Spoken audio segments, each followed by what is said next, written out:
afternoon, everyone, and welcome back to the channel, YTCSC, YouTube's Celtic Supporters Club. Big topic today, we are diving into the rise of Michael Nicholson, Celtic CEO. We'll look at how he got the job, what his responsibilities actually are, and why he's at the centre of a lot of criticism after a poor transfer window and missing out on the Champions League qualification.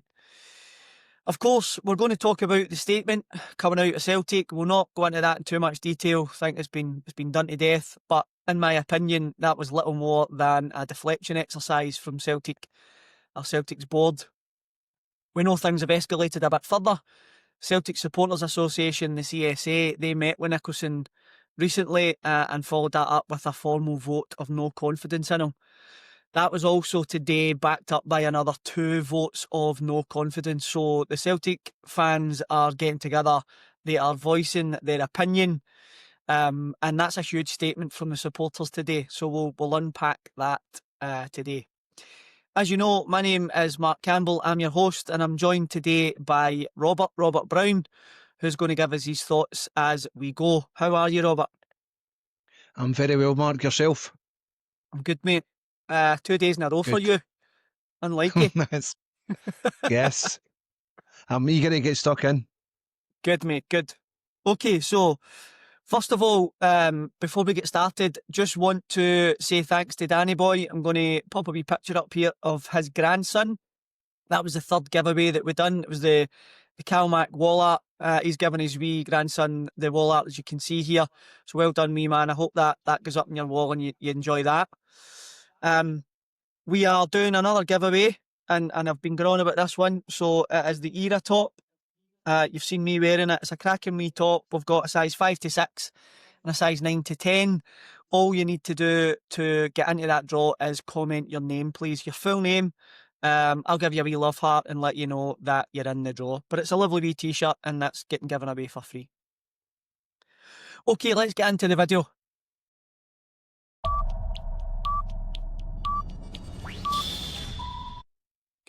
First things first then, Nicholson's rise. Michael Nicholson isn't someone who burst onto the scene. He didn't come out of nowhere. He's been at Celtic since 2013. He originally joined as the company secretary and head of legal. Over the years, he worked closely with the board, as we all know, particularly Peter Lawwell, and he was deeply involved in the governance and compliance side of things. 2021, after Don Mackay's sudden departure, remember him, Don Mackay? Nicholson stepped in as the interim CEO, and by December that year, the role had been made permanent. So from a background role to a top seat at Celtic Football Club, all done in the usual in-house style that Celtic like to do. Robert, just based on some of the stuff I've said there, do you think Nicholson was appointed because of his ability? Or do you think it was more about the board wanting a safe pair of hands, someone that wouldn't rock the boat like Mackay did? Hi guys, how are we? I'm going to be a wee bit controversial here and say that I think his reputation and his experience pre-Celtic, which led him to eventually the role he's in at the minute, I think that was due to his ability. Again, a lot of people may not agree with that. They'll just see it on the surface, but I think it was due to his ability, his experience and ability. Okay, and what I want to make it clear here that we're not here to be persecuting anybody. We're not here to be bad mouthing anyone or to be asking for anyone to vacate their role. We're just here to talk a wee bit about what we think and our feelings. I disagree with you, Robert. I'm going to be honest.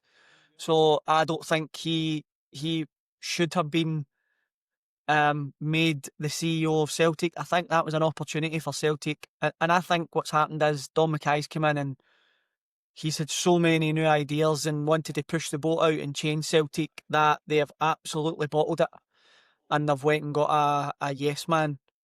Personally, I'm not saying he's not done his role well in any capacity, but I'm just saying I don't think he was the guy that should have been promoted. I think Celtic should have continued with the Dom Mackay scenario and been brave enough to actually let somebody come in and try and change the club from within. I think that's where some of these problems have stemmed from. Okay, that just shows you, mate. Just shows you that split opinion, that you and I have got totally different views on it. So I'm pretty sure the It's not a Celtic bad. fans, It's not a bad thing. know what I mean? But I feel pre-Celtic.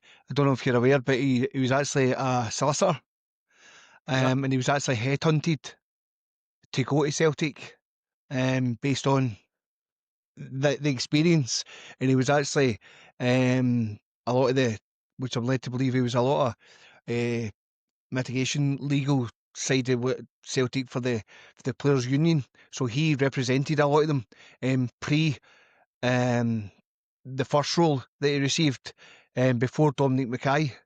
And again, when Dominic Mackay came in, I just feel he wasn't there very long. And was he going to change things for a rugby background? Was he want to push the club in a different avenue? Was he going to go down another route? And then behind the scenes, was things getting done or said that Dominic Mackay didn't like? And then if you're saying he's a safe pair of hands, I don't know if that's what you mean by yes, he's a easy candidate for that position. But I think still with his experience, he was probably the right guy at the right time. I don't agree with Away that. back at the time.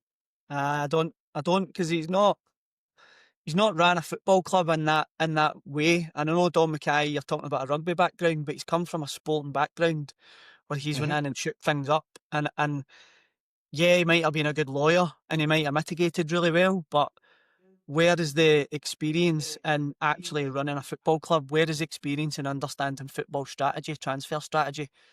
That he didn't have that for me. So um I I, I disagree with that.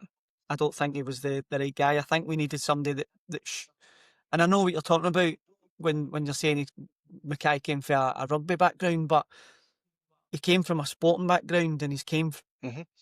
when he's come in, we don't know why he left, right? We don't know why he left. We can speculate, but he was in when Ange was first in, and look at how quickly those transfers get done. Look at how quickly Mm-hmm. all of that happened. It was bang, bang, bang, done. That's not happened previous to that, and it's not happened since. So I just think Mm-hmm. I don't think he was the right guy. But it leads us on to the next part, right? Actually, with what you said there. So that is you've tied it in quite nice. So as actual CEO, his role is huge. Any CEO, any club or any company is the guy at the top. They're the guy making the decisions. They're the guy that should be pushing the buttons. They're the guy that should be making sure that everything is running the way it should be running. So he oversees, or should be overseeing, the running of the club from top to bottom. The finances, the operations, the commercial activity, and crucially the football strategy, which is the one that has blown my mind at this minute in time. The football strategy. I don't see a football strategy. While the scouting department and the manager identify targets, or they should, and I know Brendan is always wanting to have a big say in that, quite rightly so, if he's the man that his head's in the block, but we do have a scouting department. Nicholson's the guy that signs the deals off, if I'm right. He controls the budgets. He reports back to the board. So when a transfer window fails so badly, or Celtic fail to get into the Champions League like we did against a team 310 positions below us, that responsibility doesn't just sit with Brendan for me. It can't just sit with Brendan. It's got to come back to Nicholson as well, right? Because he's the guy that's meant to be strategising. He's the guy that's meant to put everything in place to make it all work. And we failed absolutely miserably, in my eyes. So my question to yourself, mate, is how much responsibility do you think Nicholson actually holds when it comes to transfers? And is he actually Is he influencing things, or is he just a yes man in the club? I don't think he's that much of a yes man to begin with, and I'm going to play a wee bit of devil's advocate here. Yeah, Up to this window, which was obviously everybody can see it was appalling, but previously our things went in the last few years. Because it's came to melting point right now, was this ever discussed or was this ever in anybody's mind 4 or 5 years ago? Now, bearing in mind, we've all seen videos and we know how bad the Celtic hierarchy can be at any transfer window.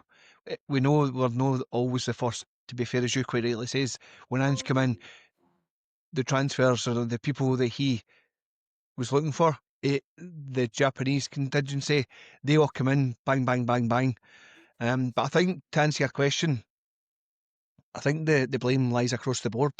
And I'm not sitting here and I'm a happy clapper for Michael Nicholson. Not at all, that's not what I'm saying.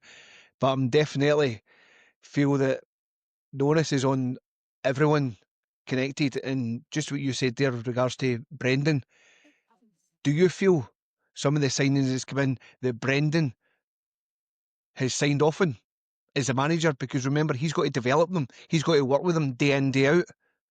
He's got to train with them. He's got to make sure that they're adapting, they're doing their job correctly. Do you feel that Brendan's happy with a lot of the signings as well?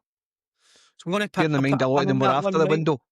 I'm going to put a pin in that and come back to it, right? Because I want to pick you up on something you said there Right. on over the last 5 years, and you think this has just come to light that the board have been a shambles and that things have been all right. Till now, I completely disagree with that. We are a team, or we are a club who try and sign players with 20 minutes to go in the transfer market. And that No, I that agree isn't with that. good enough. I agree with It's that. absolutely not good enough. And that's happened for maybe 3 or 4 or 5 years. We have failed to qualify for the Champions League against lesser opposition. Countless. I'm not even going to try and list them all, right, because there is so many teams where we bottled it. It's twice in 9 years, or 9 attempts. Aye, 9 attempts, not twice in 9 years. No, We've not. 9 attempts, sorry. Aye, we've blown it so many times because we're not progressive enough to actually go and sign players for that qualifier. I was arguing with a guy on the chat. I wasn't arguing, I was having a conversation with him actually. And he said he completely backed the board statement. I'm pretty sure he was an infiltrator for the board because he backed everything up, right? And he was just talking about how much was spent and how much was spent. And I kept asking him similar questions. I'm like, do you think Celtic should be strengthening before the qualifiers? And he kept coming back saying, did Brendan qualify? No. Should we have qualified with that team? Yes. But we didn't give Brendan the actual ammunition to go and do it. Then we go and sign players at the back end. That's happened time and time again, right? This is just culminated for me now. It's got to a point where we can't turn back. Everything's No, it's everything's reached getting that point. totem. The light's getting shined on it. I don't agree with the fact that we've been good for the last 5 years. I think we've been awful for the last 5 years in the transfer market. We overpaid on Ida. We overpaid on Engels because we waited too long. There's just, it's not working for me. And listen, your opinion is just as important as my opinion, right? And that's what I love about these channels. Like, people get to debate what they think. I think and I know you said it's across the board. I agree with that, right? But as a CEO, your head is on the block. Like in my company, right? If my company fail for a year, like drastically fail, the CEO will be gone. He will lose There's his got to job, be an accountability. right? So we've got Dermot Desmond at the top. He thinks he's the owner, but she's not, because he owns 33%, but he acts like an owner. We've got Michael Nicholson, who is the CEO. He's meant to be the guy that glues the whole club together, right? He's meant to know what he's doing. He's meant to be By the way, another thing, CEOs are meant to be outspoken, right? They are meant to be outspoken. My CEO for my company is constantly having company meetings. He's constantly we have weekly actually updates on where the company are, what the strategy is, how we're performing, are we winning, are we losing, why we're winning, why we're losing. This guy, and I heard a podcast today, he might be shy. Well, you're in the wrong job then. If you are shy, you're in the wrong job. You cannot be a shy CEO. CEOs have to be accountable for everything that is happening in the business, but they have to be vocal and let their customers and their team know what's going on. And this guy doesn't do it, which is why I asked the question, do you think he has influence or he's a yes man? To me, he's just a yes man. He does what he's told. That's my perspective. I want to ask you a question further on that. If you said he's not a yes man, give us a few examples of when you think he has shown that he's not just a yes man. That's a hard one. Again, I just feel previously, and you quite rightly says he should come out a wee bit more often regards to statements. He is statement shy. The PR at Celtic for a long time hasn't been the best. You tend to only see him when there's a new manager at the press conference, at the AGM. They'll talk to Celtic media at the AGM, and then they'll do their media duties, and they'll go through the summarisation of the AGM, etc. That's the only time I see him like on the screen. But Mate, some people it's a won't hard even know what question it looks like. because we don't really know what goes on behind the scenes. But I just feel what without going into too much detail, and for his previous job, Yeah. he wasn't appointed to be a yes man. And I just feel at the minute there's a huge spotlight around the whole debacle over the last window or even before that. And Yeah. everybody's now saying, wait a minute here, we need to start changing things. We need to start changing things. So that's my opinion on it. Agreed. Okay, you asked me a question. Has Brendan Rodgers signed off on these signings? The way a football club works is they will have, like Celtic, they've got a scouting department, they'll go and scout players. And Celtic have come out and said it in that statement. All signings have to get signed off by the manager. All signings. So whether that's true or not, I don't know, because you look at Shin Yamada and the guys come for Japan, playing good football, comes over here. He's not even included in the Europa League. You've got Inamura, who's only played about 30 games, comes over. Brendan's just doesn't fancy him at all, so he's not going to be anywhere near it. Why would they sign off in these players if he's like nowhere near it? Callum Osmond, get into the B team. It's like I don't know if he's signing off in these players, but I would be very surprised if he's not, because if that's what Celtic are saying and that's the company policy, then clearly he has to be doing it. But the club must be coming and saying to him, these are project signings. Because remember what he said about Inamura, mate. When Inamura came in, he said, with Inna, we have agreed, it was agreed that he would go out and loan. He would come out and have a look at him and he would go out and loan. So he's obviously said, yes, he's a project signing. How many project signings have we signed? So we didn't bring in any, apart from Negrin, Tierney as well, actually, but you've got rid of your only left back in the club. And Negrin were the only two that they brought in time. Then you've got Balikwisha and the boy, I can't pronounce his name yet still. They come in after the Champions League, and then like the last boy was 10 seconds before the window shut. I just think either the board, including Michael Nicholson, they're not ambitious enough. They are holding us back in the transfer market. All of this stuff with the lowballing of offers and it's just a It's nonsense. embarrassing. Yeah, It's mate. it is embarrassing. It's getting to that stage But again, not to go off topic here, but I just feel sometimes with Brendan, and again, he says publicly he wasn't here to maintain the club.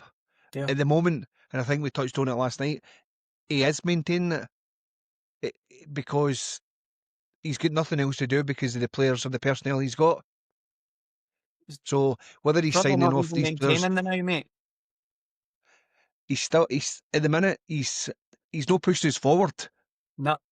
Again, time will tell regards to the Yeah. European campaign, but as I said last night, it just baffles me sometimes where you don't know what's going on behind the scenes because Brendan's stipulated he's going to definitely be here for 3 years. Again, previous to that, what he done the last time, I think he's got a moral obligation to say, I've said it umpteen times, I need to stay here. Whether he wants to stay, but he's going to have to stay now. But the players he's came in, I think his ego a wee bit, just reading between the lines, I don't know, I may be totally wrong here, but these players are coming in, and I think he'll do the best to try and develop these players and rotate the squad the best he can and manage the team. But regards to the sanctionability, who's okayed these deals, I think there might be a wee bit of porkies in that. I don't know. Brendan's not totally absolved of blame, to be honest. This is another conversation I was No, having no, with totally. this guy Mikey, who was like, they would call him a bold happy clapper, right? He was like, I totally agree with the statement. It was completely over the top to the point I thought this might actually be somebody for Celtic, because I know that they've got like, I think they've got 30 PR people and they go out and they infiltrate fan media and stuff like that. But the guy was just over the top, man. It was like he agreed with everything the board said, and I was like trying to have a conversation with him, but he wouldn't budge. But Brendan isn't absolved from all blame. And what I was trying to say to this guy yesterday was, because he's like, you're totally contradicted yourself there, Mark, and what you said. And what I said to him was, the club have completely let Brendan down because we didn't get the signings that we should have to help him qualify for the Champions League. But Celtic should still have had enough to qualify. And he was like, Absolutely. you are contradicting yourself. And that's a contradiction, is when the two statements, they don't make sense. They're against each other. But that's not a contradiction. We should have had signings in, and he should still have qualified for me. But No, it didn't. 100%. Okay, mate. Let's move on then to that transfer window failings, right? So the summer transfer window, let's be honest, it was a complete disaster, right? It's probably the worst in my living memory. 100%. We went in with money to spend. We had a load of money. And see this statement that they've made saying the financial fair play and stuff, like, I'm not going to get into it, right? But it blows my mind. Just absolute dross, man. So we went in with a whole load of money to spend, and we needed key position filled desperately, right? We needed a striker, we needed those two wingers. And that was pre-Champions League, right? We needed them in well before the Champions League deadline. They needed strengthening the most. That was the areas that we needed. But we come out of that window weaker than we went in. That's the reality of that, right? We came out a weaker team. We missed out on realistic targets. With Dolberg, we should have just went out and gave them the money that they wanted. And I don't know how much of all of the stuff that we hear in the press is true about what we offered and stuff like that. But we are low ballers, and we do embarrass ourselves with these things. It's cheeky. It's very cheeky. Horrible, mate. It's embarrassing. We brought players in late. We did get the two wingers, but far too late, in my opinion. We just looked really unprepared from start to finish. We looked like and this is where Michael Nicholson comes into it, right? We looked like there was no strategy. We looked like there was, and that's another thing that letter said, that we started looking for players months ago. It doesn't look like that. If you looked at players months ago, why did you not go and get them signed? Well, we're still scrambling about with 20 minutes to go. It's like an absolute amateur effort of how to go get your targets, basically. How to How go not to do it, aye. It's so how not to do it, mate. That's it. So the consequence of that, Robert, was no Champions League. We're out the Champions League. We're out the Big Cup. We're in the Wee Cup. That's not only a sporting failure for me, right? Because it's a massive sporting failure, which you said rightly 9 times we've been in this situation, right? I don't know how many times we've failed that. But it's a massive financial blow to Celtic. Like a massive blow. Tens of millions, probably £20 million, right? And I said this in my last video. We lost £20 million by not qualifying for the Champions League. The money we bring in sales is around about 20 million. That doesn't tell you that we're not at it, then I don't know what does. So I know that Celtic are saying we don't count that money and blah, blah, blah. The numbers are just too close. Could have went straight back into improving the squad. I was listening to a podcast earlier, and it was Rangers. What Rangers do is they sell players. If they make 20 million, they just go and spend that on players again. And they spend it like that. You know, they go and get their players like that. Celtic don't do it. We never went and improved the squad with the money we had quickly enough. And for a club our size, with our fan base and resources, to me, it's just not good enough. So, why do you think Celtic seem to have that poor strategy? Why do you think they leave things so late in the window? Is it incompetence? Penny pinching, which we know that's something that we do? Or is it biscuit tin mentality? Yeah, so what do you think it is, mate? Do you think it's incompetence for the board? Or they don't want to spend the money? Or we just don't plan things well enough? I think it's a combination of everything what you just says there. I seen that statement on Saturday night, like everybody did, and I read it, and there was parts of it in regards to the sustainability rules and what you bring in, it's got to be a percentage of what you spend, etc., etc. We're nowhere near that in regards to the counterbalance. As you said, I think it's just a nurture of everything. I got that, what do you call it, the statement, and it says that the money's that there is the sustainability in regards to for the future. But Celtic's future is the fans. See if the fans revolt and don't turn up, that would be colossus. And some of the fans that I've been speaking to, they're that away for renewing their season book next season because things have got to change, and it's just left a nasty taste in a lot of people's mouths and what they've actually witnessed. And then the Celtic had the audacity to bring out that statement the other night there, which was just one word would have done it all. I read Michael Stewart's comments the other day there. Sorry. There was no apology in that. Yeah. These guys like yourself, when they go to the games week in, week out, they spend fortunes, and just to be told corporate language, this is what we do, this, and it was just regimented. It's just no, it's not accepted. It's terrible. So to answer your question, I think it was just a bit of everything there. We need to fix it, and we need to fix it fast. Yeah. So do you think the fans then are right to feel that we lack ambition compared to other European clubs at our level? 100%. Lower. Yeah. I totally agree. 100%, because I think the last team that was mentioned on a par with the size of club was at Braga, how they go about their business, and it's a different market altogether, but they're looking for £4, £5, £6 million players.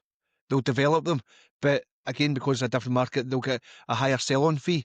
But sustainability is the two clubs. That was a good levelling point, and just Celtic aren't doing it. They're just not doing it. Right. So I'm going to sling in a wee left-fielded question here, and then we'll carry on. But do you think Rodgers will see the season out? Because he's not going to renew. He's not going to get a new contract. There's no way. There's a battle going on between him and the board, so he's not going to renew. But will he see the season out? As I said earlier, I think he will. Not just for him to walk away, but what I was watching I was at PLZ Soccer, and they were talking about there might be this mutual agreement where Celtic are actually canning him. But so I don't know what the situation has been Is he trying to working get his to the beginning of ticket? the season. Yeah, Is he working his ticket? Nobody knows. But what I could gather when the first or during pre-season, the pre-season when they came back and they were going visiting Portugal and Italy, and the rumour was that he was never offered another contract. yeah, He went to see Dermot. There was negotiations and nothing came out. He said it in his press conference. Nothing's been ironed out yet. So he's in limbo. So it's a wee bit of a battle here because you're not offering me a contract. I'll see my contract out. I'll do what I can. But again, a lot of people are thinking, because he's openly said he'll stay his 3 years, 95% of the fans' opinion is he'll not stay beyond this yeah, season. So where does Celtic go from there? Is it their own downfall again? Just what you says regards to Nicholson, the board. What can they offer Brendan? And we've touched on it before. Can't offer him anything at the moment because he never get the players in to qualify for the Champions League. He never get the yeah, players in to help progress the team. He said it in umpteen press conferences. It's simple math. 2 or 3 go out, I never get the 3 back. yeah. It's the man's doing his job with one hand behind his back, I feel. And to go back to the topic of the conversation, is it Michael Nicholson's fault? Yeah, mate. And you know what? Just springing off the top of my mind when you're talking there, right? So I think they will see the season out. I don't think Celtic will have the balls to sack him, right? I don't think they will, because if they do, there'll be an uproar, right? Because the board have just made so many mistakes. But he will go at the end of the season. Who are we going to bring in? Who would look at Celtic right now and think that's a really interesting prospect? That's a real opportunity for me to go in and do something. And with calibre, I mean, like a good calibre manager, who would look at Celtic right now and go, yes, I'm going to go for that. I'd love to manage them right now. We were talking about it last night, and that was part of the conversation, 100%. And then it would run the table and think, like, who would you like? Who would you like? Who would you like? For me, I couldn't even begin to see who's going to replace Brendan when he leaves. When he came back, when Ange left, we had a discussion. We just thought Brendan's got to come back. Brendan was the only man for that role at that time, and lo and behold, he came back. But I think he's come back in an ego sense. He's got to make amends, and to me, I think he's made amends for the first That, time. yeah, But I mean, in the last 10 years, he's probably been the most successful manager for a long, long time. yeah, And how many trophies he's actually won for the club. That's the $64,000 question. Who will replace him? yeah. I think it's a tough one. I think we're making our own bed. We're making our bed with clubs when we're doing transfer business. We're making our bed with agents. They can see it. And yeah, and then managers. Who top level manager would want to come in and manage Celtic with the board that we've got, with the policies that we've got, with the strategies that we've got? It's going to be tough. It's going to be tough when he goes, but obviously Celtic will prevail, right? And we'll keep going. But it's just who will do it and how do we do it? I mean, I don't want to sit here and just slate the team and the club. I mean, No, no, like you, we all love them, but these teams abroad will start to cotton on how Celtic operate. And the last thing I would like for any manager worth their salt, Europe or even further afield, to think, I don't want to get near that club because it's a poison chalice. yeah, I really don't want Celtic to go down that road for people to say, do you know what? I don't really want that club. that is why It, I think we need change, and we'll get to the end, right? Whether that's a new board or this board, can this board reform? I don't know, but we'll come to that at the end, right, mate? Mhm. So the statement we got out, wow, somebody made a big mistake. That's got to have been signed off, mate, right? That has to be signed off. It wasn't even signed by anybody, but that kind of statement will not come out without Michael Nicholson say so. So he's seen that. Aye. He's not had the guts to put his name to it, but he's seen the statement. He's obviously had a wee bit of involvement in it. And by the way, it's been confirmed that it was put through ChatGPT, and ChatGPT is actually wrote that. So you can do that. I think that's with the language of it. This is starting to make sense. He's probably sat with a wee whiskey himself, thinking, "I've just got to whack that statement out." ChatGPT, boom, out you go. There's your I'll sign it myself. qualified CEO, mate. There he is. Sitting with a wee Exactly. couple of bits of ice in his whiskey, using ChatGPT to get a statement out to the fans. Wakes up with a sore head thinking, "Oh my God, what have I done?" But it was messy, it was horrible, it was a PR piece of suicide. Everything's fine here, nothing to see, total deflection of responsibility. They didn't acknowledge the frustrations of the supporters properly, I don't think. There was no apology. They gave no sense of accountability like you're talking about. Fans, they don't want, you said it, we don't want corporate spin, we don't want corporate jargon, we don't want corporate chat, we don't want to hear it, we just want honesty. And that's what I'm talking about. We can talk about it at the end. Do we need a new board, or can this board reform, or will they reform, or will they just stick to what they're doing? So we, as fans, we want somebody to step up and say, look, we made an absolute backside of this. We got it totally wrong. We've got this wrong, we've got that wrong, we've got this wrong. But here's what we're going to do to fix it. That's really what we want. We want to be heard, and we want somebody to take the club forward in the right direction. We're not asking for £20 million signings, £420 million signings, and the club to go bust. That's not what we were asking for. We're asking for, if you sell your top winger, go and replace him with a top player. If you get 17 million for a player, at least spend 15 of that. Stick 2 in the bank. If you sell your top striker for 10 million, spend 8 of that and stick 2 in the bank. You know, you just replace them with quality, because then you can go and sell them for the same amount of money. Very much like Ida, right? We lost a couple of million, Ida. If we'd have kept him and he kept working, he'd have probably get money back plus. But anyway, question to you, my friend. When you read that statement, what was your reaction, right? I'm not even going to ask you if it reassured you in any way, because I know for a fact it wouldn't have. But what was the thing that frustrated you most about it? There was no clarity. There was just, as you say there was just no clarity.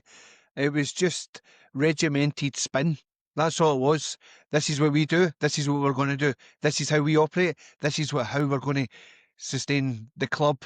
It was just spin after spin after spin, and Robert, it was just it was flannel. It's a nonsense. It was who brings a statement out in the back of 6 on a Saturday night?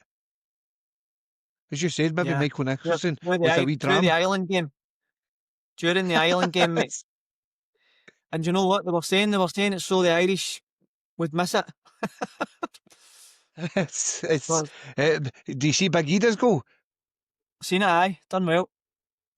Listen, good. But Big Ida didn't get service from us. He never got the service, and strikers need service to score. I know he missed a few chances at the start of the season, but we know he was a goal scorer. The team overall were just not playing well. the rumours I heard is he didn't want to leave. Aye, I read that. I wish him It was well, man. thrust upon him. No, I wish him all the best. Wish him well. Right, mate, I'm gonna rumble on, right? So we had the vote of no confidence. We've had 3 now, right? The big development was from the CSA. They sat down with Michael Nicholson, the Celtic Supporters Association. That's one of the most respected and oldest fan groups that we've got. They came away super unimpressed.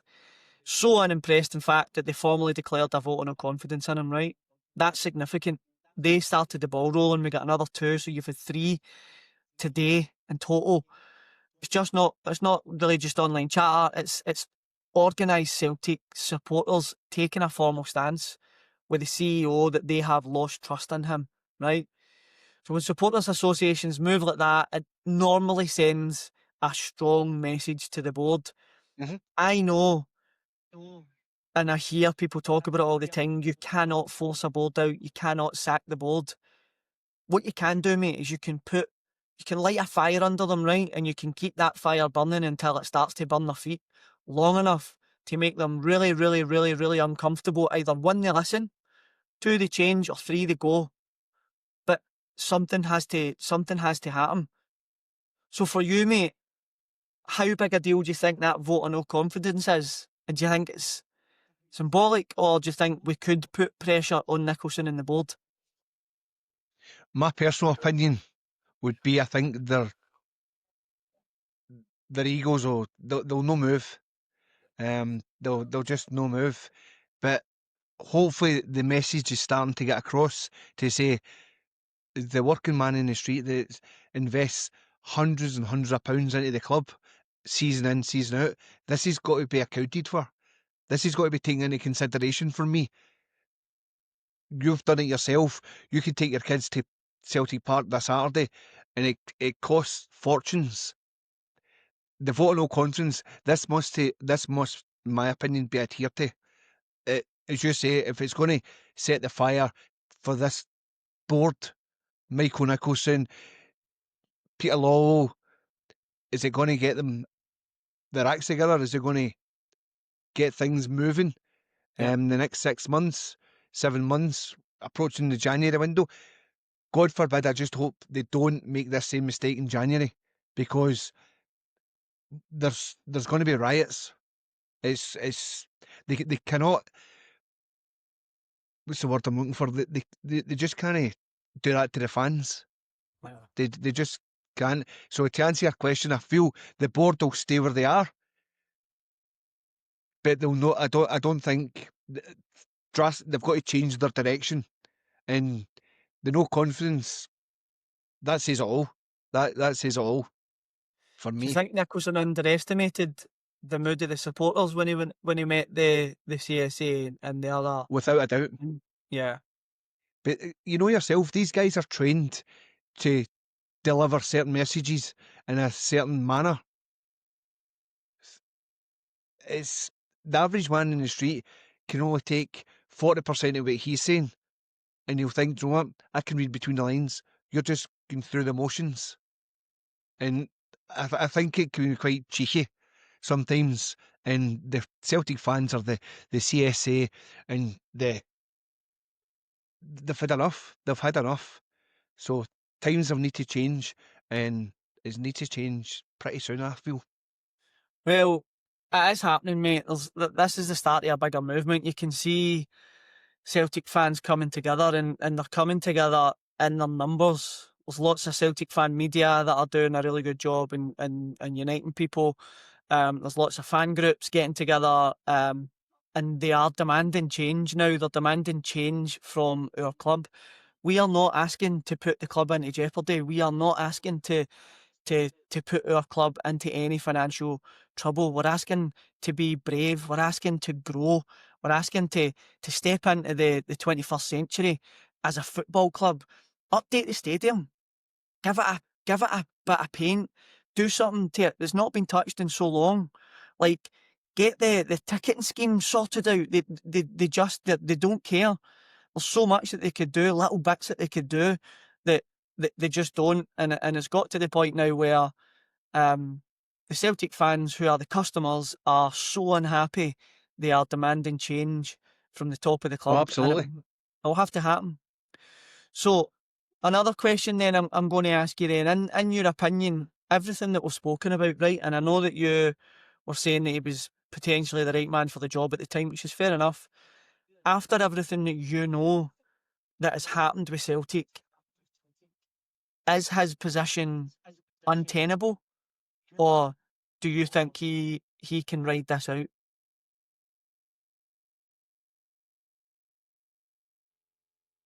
Is it untenable? I'm not asking you I to feel call the guy's head, right? I don't want that, because but do you think he has got to the point where you are not he's definitely slept at the wheel. his job? He's Or do you definitely think slept at the wheel. do you think he can fix it? He can fix it? Or do you think we need somebody new? I would like a wee bit of a change, personally. I would like a wee bit of a change, or a big bit of a change. Again, the rumour mill was even when Peter Lawwell come back, he was going to be a non-director. But again, a lot of fans think that he's pulling this. He's actually came back to assist Michael in his role. because that was Michael. That was one of his roles before. And is he guiding them? Is he helping them? Is he nurturing them and tutoring them? But I would like to see a bit of a change. Again, I'll put the question back to you. If Lawwell and Michael Nicholson stepped aside and they got two replacements, where would you see, or do you think the club would go then?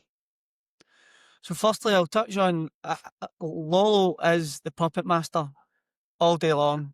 And for me, Michael Nicholson is the puppet, and he does what he's told from Dermot Desmond and Peter Lawwell.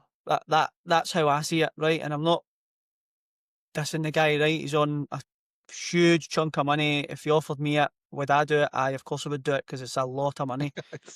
But he's the puppet, and these guys have got their hands firmly up his backside or playing with strings, whatever, right? If we didn't have Lowe and Nicholson, what would I like to see? I would like to see a fresh start for Celtic. I would like to see the boardroom, big changes in the boardroom. I would like to see some fresh thinking coming in.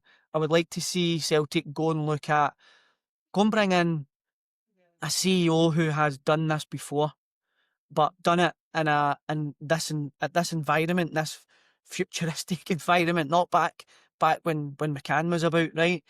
We need to bring in a board and board members that have actually been there and done it, and they know what they're looking for, and they know what they're doing. They know how to keep the club in a healthy position, but they're brave enough to actually go and put a strategy together that helps us get to a Club Brugge. Go and steal fucking Club Brugge's CEO. You know, go and take one of their, go and offer them more money. Go and say to them, come and take this club into the future, and we will give you X amount of money and bring your board members with you. The people, go and look at a club where you know that these people have made it work and bring them to Celtic. But Well, that's what I want. there's my next question. For Yeah. a long time, it's been Celtic-minded people or No, Celtic supporters. Do you see what I you would knew rather, exactly where I was going to go with that? no. And I was listening to a Celtic State of Mind, and one of the boys is like, look, I would rather keep it Celtic minded people and blah blah blah, and that's fine, that's okay, and I don't have a problem with that. For me, I would rather just go and get football minded people, business people that want to take the club forward, that aren't focused solely on the balance sheet. They've got one eye on the balance sheet, one eye on the football. I think Celtic have got a paralysis. The board members have got a paralysis on us going into liquidation if we make a mess of it. They've seen what happened to Rangers. They don't want it to happen to us, and they've went the other way. They've this big pot of gold, man. It's like a rainbow. You've never seen the rainbow outside Parkgate. It's just constantly on top of Parkgate. There's that pot of gold in there, man. We've got like 80 million, 90 million pounds. It's just no spent. But if it's the right Celtic minded people, yes. But they have to have the right credentials. But it does not matter to me whether they're Celtic minded people or not. As long as they are the right candidates to take the club forward and do what we need done, then that's what I would want. Just a fresh direction. No, I agree, and not really without contradicting myself.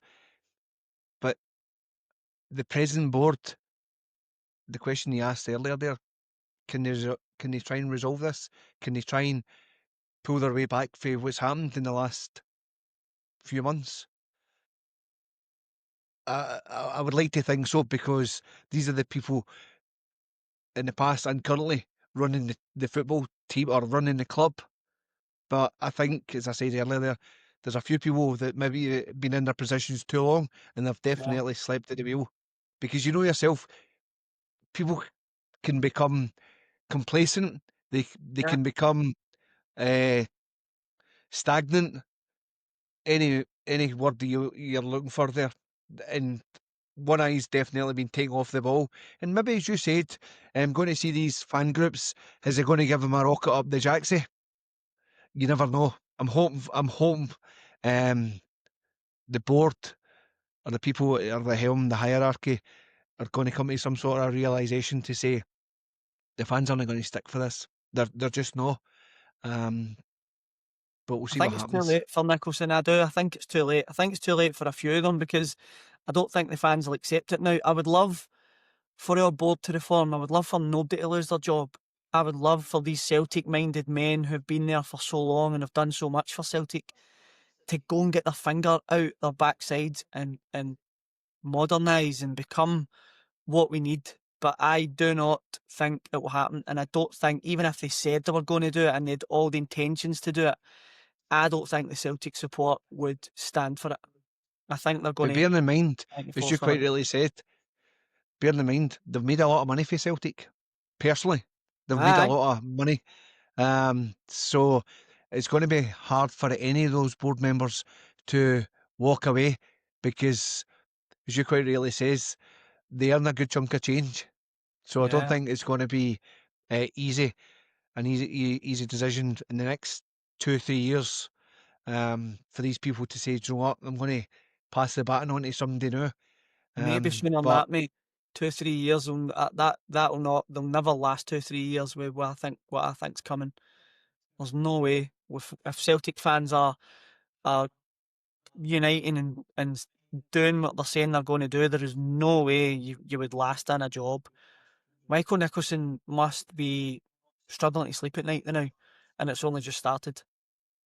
So if it was me, do you think this is going to get worse? I think it'll get worse. I think you'll get protests. For me, what I think Celtic should do, Celtic fans, I think we should protest outside Parkhead. I think we should protest before the games. I think we should get to the games 20 minutes early and protest inside Parkhead before the game. As soon as the game starts, it stops and we support the team 100%. Half time, I think we do the same thing. Full time, I think we do the same thing. But I think we need to remain supporting the team. I think we should do something. I was watching a podcast the other day. Remember Man United have got that green and black scarf? Celtic should Yes. do something, or green and yellow, sorry. Celtic should do something similar so that it's a consistent protest that you see it without actually. So during the game, you can see it's a protest with everybody wearing the same coloured scarves to say to the board, I've had enough. There's lots, I It's think a there's visual lots you can message. do. Aye, there's lots you can do, but it needs to be sustained and it needs to happen consistently and it has to happen peacefully as well. I don't want any threats on Michael Nicholson. Remember Peter Lawwell get his house firebombed? That is absolutely shocking and not what we want, not what we want to see for any person. So I don't want to see any of that. I don't want to see any buses getting bricked. I don't want to see any kind of violence. I think we are better than that, but we have to do it peacefully, but we have to do it consistently and for long enough for them to actually say, enough's enough. We need to Mhm. make a change. Yeah, no, I wholeheartedly agree. But possibly if it's too late, this tobacco in the last so many months has left a bad taste in people's mouths. And Yep. if that's the road, a lot of the fans, and remember they're the paying public, they've got every right to share their feelings, share their upsets. If they're going to protest, as just quite rightly says, as long as it's done in a tasteful manner, Yep. I don't mind that. But it's going to be interesting because we've got a very, very important European campaign starting in the next 2 weeks. Yeah. I just want everything to just trying to align and trying to get this not resolved, but I just want things to go in the correct direction for the fans to say, do you know what, we've done what we need to do. Let's, as you says, let's get behind the team now. Cool, okay, Robert. I think we'll wrap it up there. So, if you are watching this and you are still with us, because that is 54 minutes in, that's a long one. If you are still with us, thank you very much. So, where do we stand? Michael Nicholson rise from legal chief to CEO has been steady. Position is looking hell of a shaky. It's looking untenable to me. I don't think the guy can see it through. The vote of confidences or no confidence, sorry, for me marks a turning point.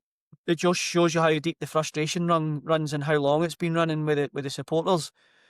So I'll leave it to you guys in the comments. Do you agree with the CSA and the other fan groups?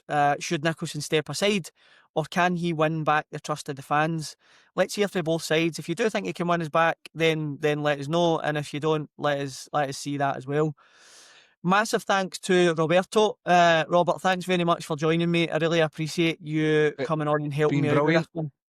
If you've enjoyed the discussion, guys, hit like and subscribe, and we'll be back with more Celtic content pretty soon. We're now at 1,300 subscribers, so we've made a big move in the last few days. Thanks to all. And if you do want to get into that competition, free t-shirt is there up for grabs. Just please comment your name and I will get you in there. Okay, thank you very much. Hail, hail.